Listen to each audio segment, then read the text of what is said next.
Capitaine Fabre.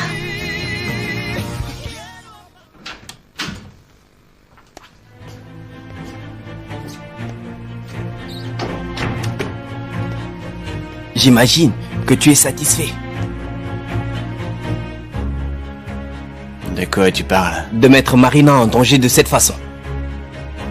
Tu me reproches l'attaque des pirates? Bien sûr que je t'en veux. Tu connais les dangers de la mer et tu as quand même permis à Marina de monter sur ton bateau.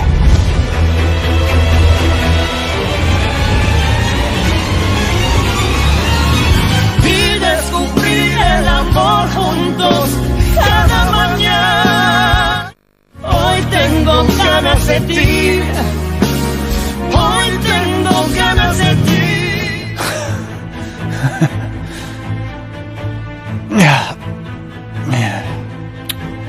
Écoute, je n'ai pas besoin de te donner une quelconque explication.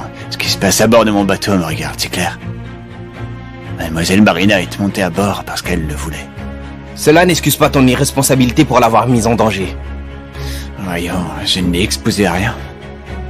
D'ailleurs, si tu t'intéresses tant à Mademoiselle Marina, tu devrais sortir et revenir par cette porte pour me remercier d'avoir risqué ma vie pour elle. Oh! Il s'avère que tu es un héros. Je ne sais pas si je suis un héros ou non.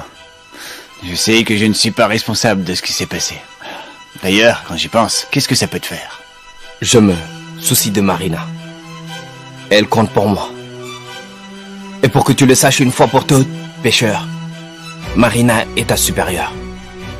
Considère-la comme telle. Ne l'oublie jamais.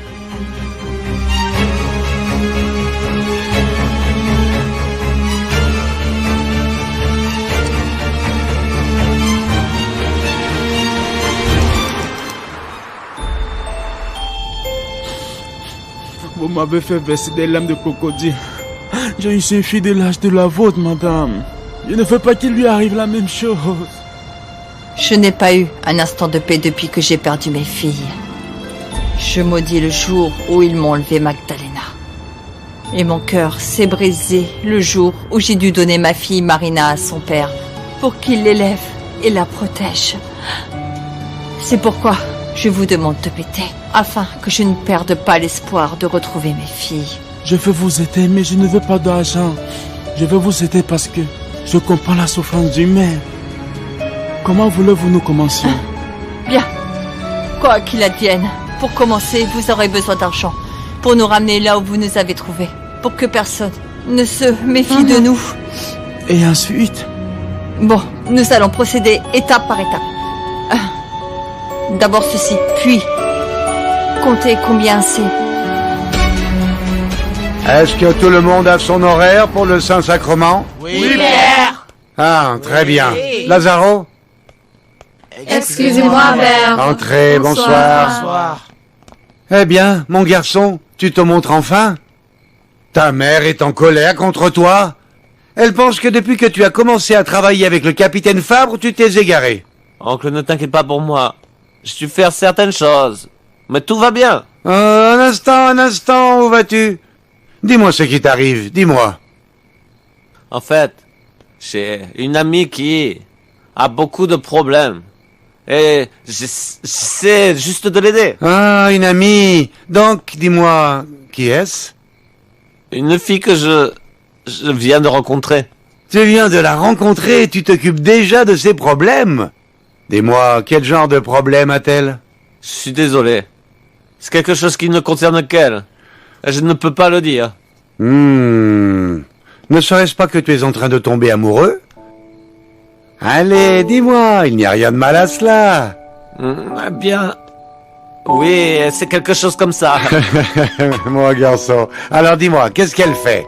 Est-ce qu'elle travaille ou étudie? Elle travaille. Oh, c'est bien, j'aime beaucoup ça. Elle doit venir d'une bonne famille chrétienne. Il faudra me la présenter. Pourquoi n'irions-nous pas chez elle et comme ça je la rencontrerai et toute sa famille? Allez, emmène-moi chez elle. Où est mon argent? Où? Je n'ai pas eu de clients. Je ne te crois pas. Tu aimes bien perdre ton temps avec ce garçon qui parle au lieu de te mettre au travail, hein? Non. Ne me mens pas! Tu sais, tu passes toujours ton temps à lui parler au lieu de te mettre au travail, hein? Et tu sais quoi? Ton petit ami me coûte trop cher. Car c'est ce que j'ai payé pour toi. Maintenant, il va falloir que tu travailles. Si j'avais su que tu ne me servirais à rien, je n'aurais rien dépensé.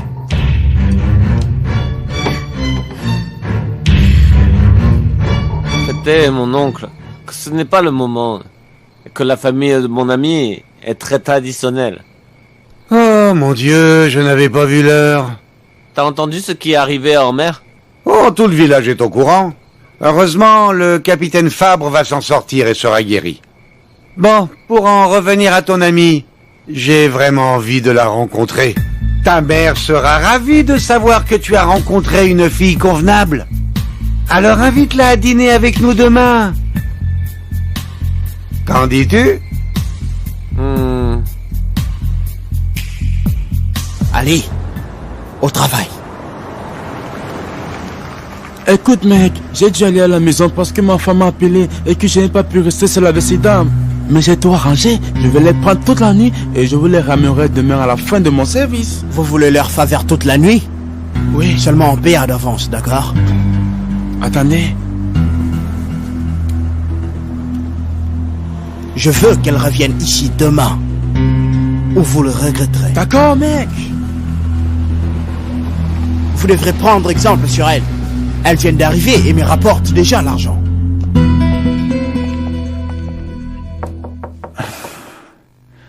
Entrez.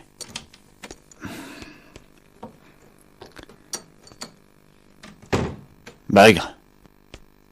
Pourquoi tu es revenu?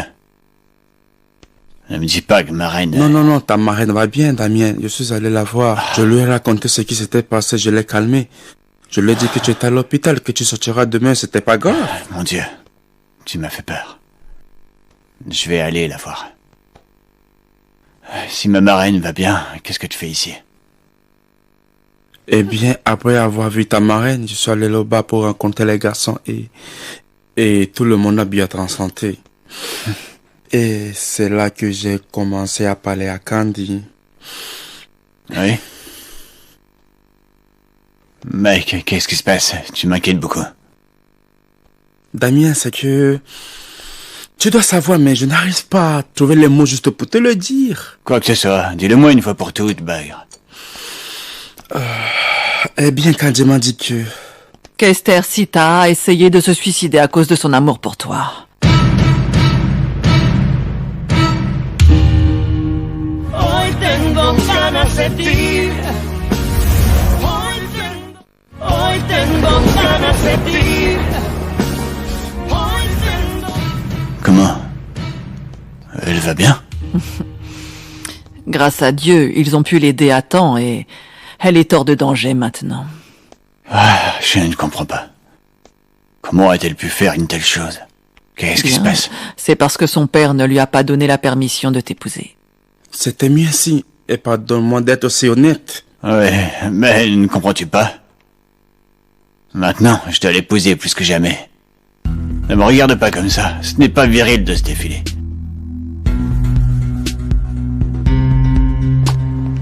Merci. On va sortir et on va rentrer ici pour que personne ne nous voie. Oui. Je vais vous donner ma carte. Appelez-moi quand vous aurez besoin. Vous ne savez pas à quel point je vous suis reconnaissante. Quoi qu'on en dise, il y a encore des gens bien dans cette ville, madame. Et pour le prouver, vous m'avez à votre service. Merci beaucoup. Nous vous appellerons peut-être bientôt. Je vous ai donné ma parole de vous aider et je vais la tenir. Que Dieu vous bénisse.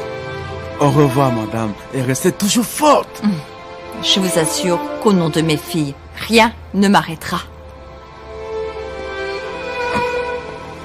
Bonne route. Je te connais, mon filleul. Et je sais que lorsque tu décides quelque chose, alors rien ne peut te faire changer d'avis. Tu es plus têtu qu'une mule. Mais je te préviens que le destin que tu choisis sera plein de problèmes, de difficultés et de tragédies. De terribles tragédies.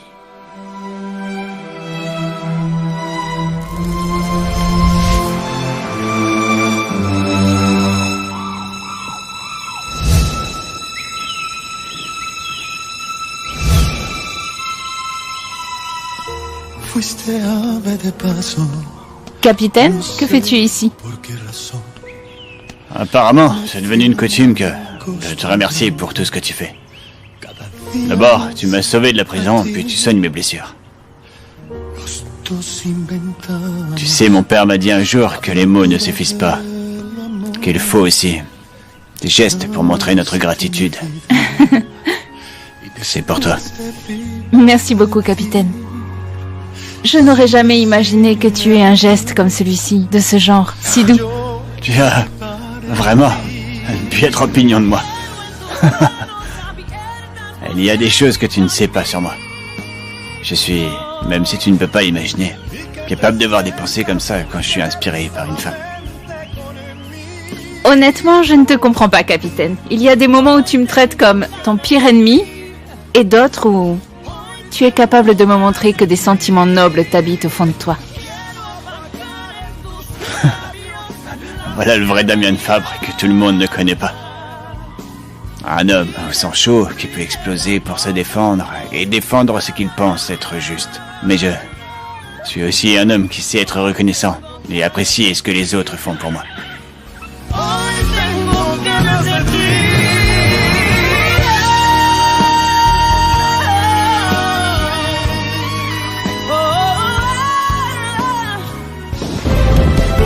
Para soñar, para sentir, para contarle a las estrellas que provocan desde lejos cada sueño, cada beso, cada lágrima escondida tras las puertas del silencio de la vida.